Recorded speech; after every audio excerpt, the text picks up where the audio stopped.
అమ్మమ్మలు నానమ్మలు ఎప్పుడూ కూడా మోకాళ్ళలో నొప్పులు, నడుము నొప్పులు అని అనలేదే.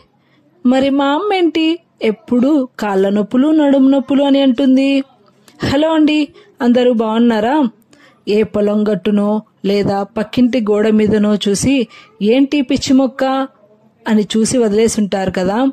ఇక మీదట అలా చూసి వదిలేయకండి. ఎందుకంటే ఈ పిచ్చి మొక్కే వజ్రంలా పనిచేసి ఎముకలకి బలాన్నిస్తుంది. పిల్లలలో కానీ పెద్దలలో కానీ ఆకలిని పెంచుతుంది.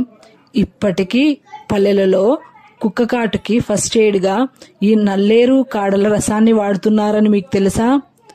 అలాగే పంటి బలహీనత, నోటి దుర్వాసనను కూడా తగ్గిస్తుంది. అంతేకాదు ఇంకా చాలానే ఉన్నాయి. కావాలంటే కామెంట్లో చెప్పండి. అలాగే మా ఛానల్ని సబ్స్క్రైబ్ చేసుకోండి.